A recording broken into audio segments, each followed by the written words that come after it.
Hello and welcome, and thank you for joining me. Today I'm doing the Read Smart tag, which I originally saw on Steve Donahue's channel, and I also saw the responses by Read by Pat on her channel. I'll leave links to both of them down below and be sure to go check them out. This is an original tag created by @ToReadersItMayConcern and @Prose and Petticoats.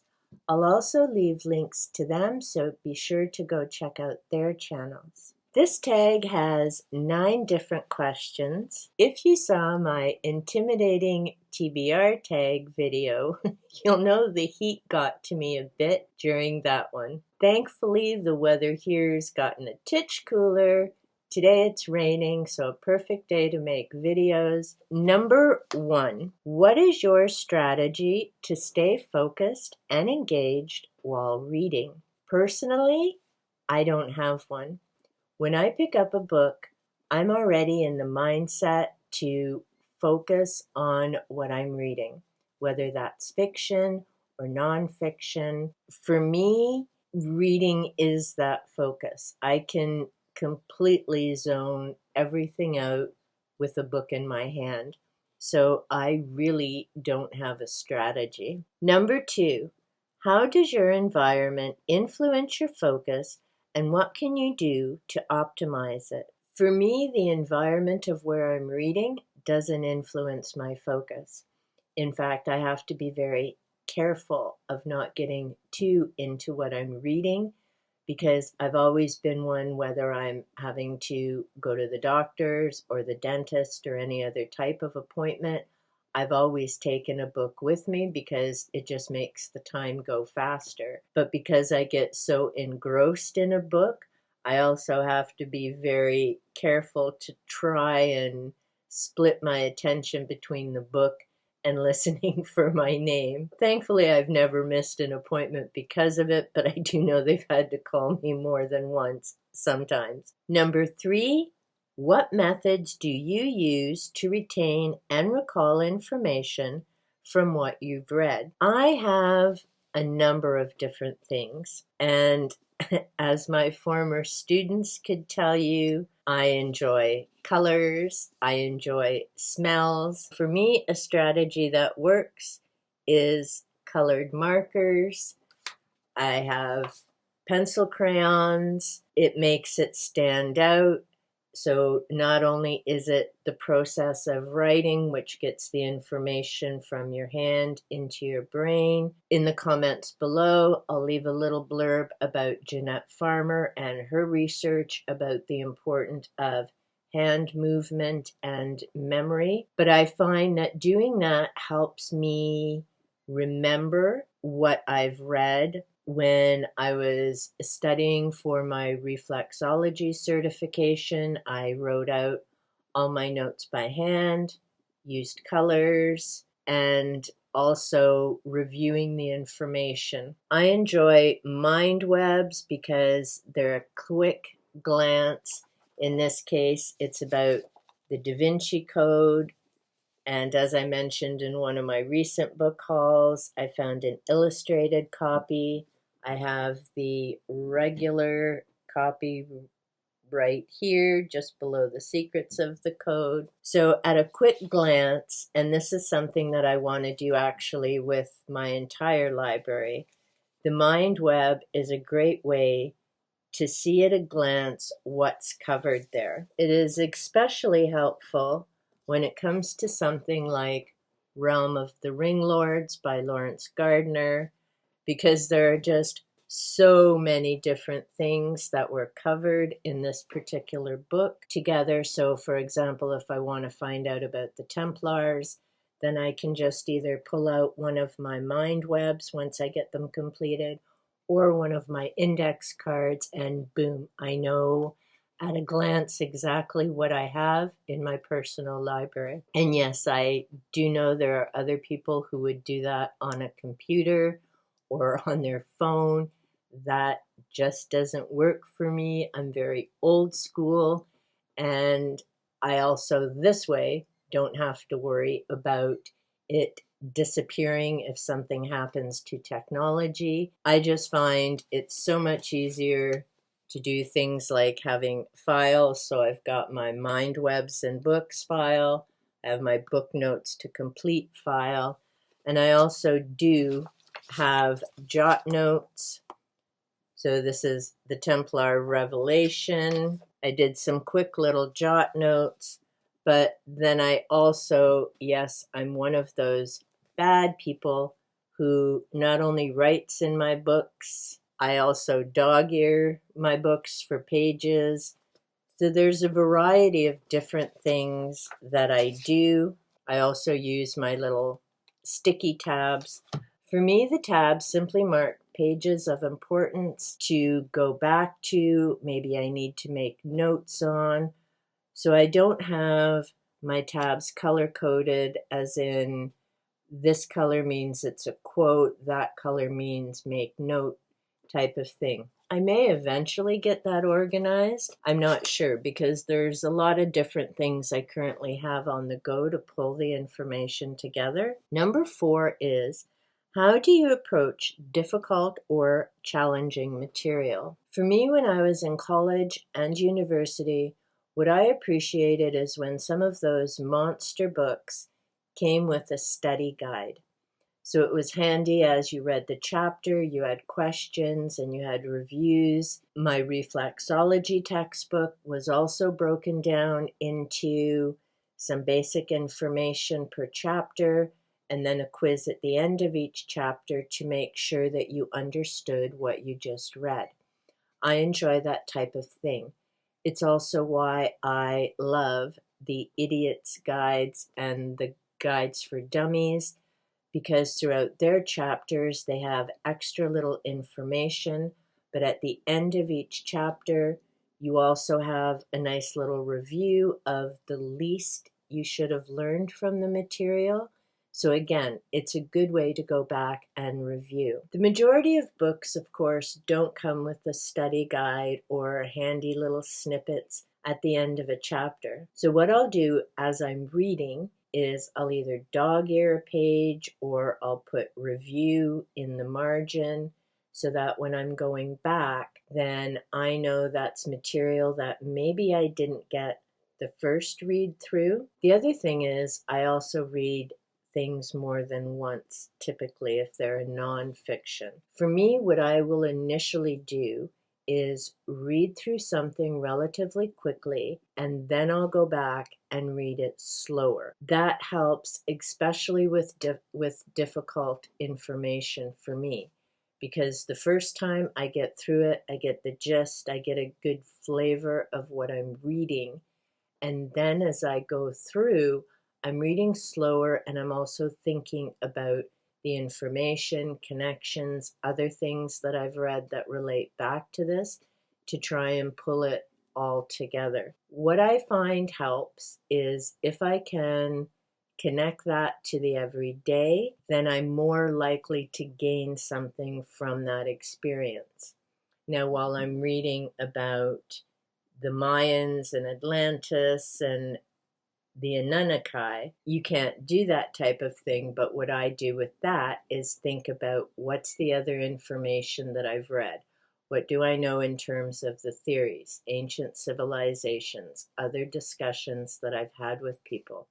So again, when I'm approaching material, I'm trying to make those connections so that not only do I retain what I'm reading, but I'm getting a bigger picture of how all that stuff makes sense for me.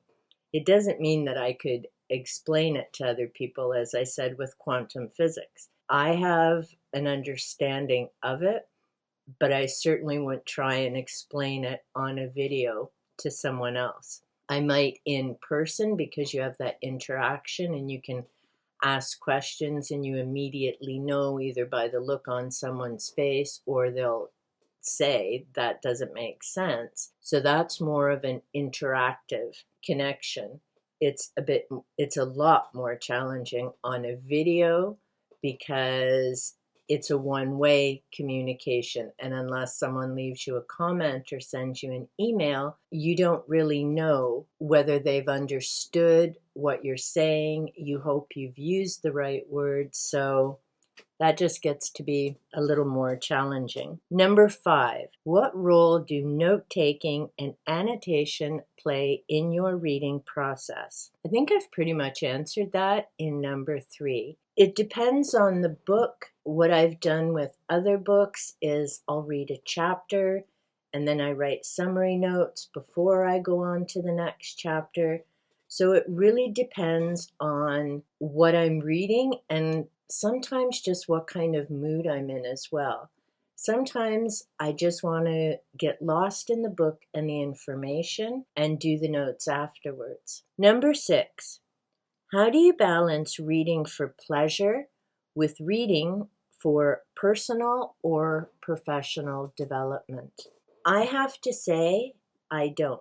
For me, all reading is pleasure. If I'm not happy about reading, then I don't. But whether I'm reading fiction or nonfiction, to me, there's something to learn, there's something to be gained, there's the experience of reading, whether it's a horror story. And for me, it isn't so much the scare factor as it is the choices people make, decisions other people make, how all that plays out in the world, the results of other people and their choices. When I'm reading ghost stories, and I've mentioned this before, I enjoy reading them. Yes, I'm interested in the paranormal, so there's that aspect to it. But reading ghost stories also teaches you about different areas, the way people interpret events and situations. So not only am I learning about the paranormal, but I'm learning about England and Ontario and Canada and the United States and so many other places. So for me, regardless of the genre, there's always something to be gained, something to be learned, whether it's about the world at large or about ourselves and how we make choices and decisions. I don't find that I need to do a balance because I enjoy reading everything.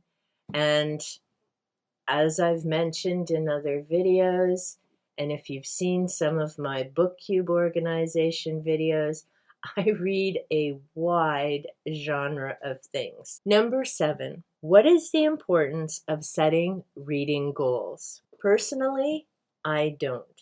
Until January 2022, when I finally started using my Goodreads account and I began getting involved in the reading challenge, I'd never set reading goals. I'm glad that I did begin that with Goodreads, but what I also found, and this is year number 3 that I'm doing it, I also found, because I'm a little too competitive with myself, when I get near the end of the goal, suddenly my reading gets thrown off kilter and it's no longer reading for fun and pleasure. It's, okay, I'm 4 books away. What am I going to read to get this goal finished? So that kind of throws my TBR out the window, because instead of reading for pleasure or what I need to do next or what I want to learn next, it becomes, how do I get this off my plate? So this year I set a much lower goal. I still did the same thing as I was coming near the end of it. So at this point, I'm not sure if I'm even going to set a goal next year or whether I'm going to set it even lower than this year. But for the past few years, it has been very helpful. One, in being able to track what I'm reading and making note of how much I'm reading throughout the month. So that was nice to get me motivated and certainly moving forward with the goal that I had set before of reading all of the books in my personal library. Beyond that, the only other reading goal I have is with the banned book project that's started by MJ at Reading This Life, and that's to read 24 books in 2024. I've currently read 12 out of the 24, so I'm halfway there. I have a few more titles picked and I have until December, but as I mentioned in my banned book wrap-up video, I'm putting that on hold for the moment for a few different reasons. Let me know in the comments down below, do you set reading goals? Personally, I'm a mood reader, so when I'm looking through my cubes trying to decide what to read, sometimes it happens to be the pile that's waiting to be finished, and sometimes it's nope, I just want to start something brand new, which is how I end up with anywhere from 6 to 10 books on the go at a time. Some of those books will get finished in a matter of days or months, and some of them thankfully will sit and wait ever so patiently for years. I've enjoyed participating in the reading events through BookTube, but sometimes I find when I'm looking at one of the books, I don't want to put it aside for 2 or 3 months and wait for the event. I kind of want to read that book now. So yeah, even that I find sometimes a bit challenging in terms of what I'm going to pick up and read when. Number 8, what are some of the strategies for overcoming reading slumps or lack of motivation? I can honestly say I never lack the motivation to read. It is one of my very happy, important times. I have been a reader since I was knee-high to a grasshopper, as we used to say. Reading has always been important to me, whether I was a kid, a teenager, a young adult, and now moving into my senior years. Reading has always been my reset and find peace. When the world gets too busy and I just need to take a break, that's when I get a book. Sometimes, and it's rare, if I get into a reading slump, if I can't decide what I want to read next, or I'm trying to process so many different things because I've had a lot of heavy reads lately, as in either in intense science, technical information, or heavy world events type of things. It isn't that I don't want to get back to reading, it's I need time to process and put things in order in my head. And that's when I'll go and do some crafts, or if the weather's good, I'll go out and do some yard work, or I'll just sit in my yard and enjoy listening to the birds. And while I'm doing that, in the back of my mind, everything's still processing, and then I'm back to reading. So I really don't get into reading slumps. It was a part of my job when I was an educational assistant, when I was a caseworker in social services for years before that. Reading was still important then because I had to keep up on the latest theories. I had to read reports, I had to prepare reports. So reading has always been a big part of my life, whether I was a student, an employee, and now someone who spends most of her time at home. Books are my buds. Number 9 is to tag some people. I, so far, really haven't tagged people. So if you happen to be watching this and you would like to answer these questions, by all means, feel free to do so.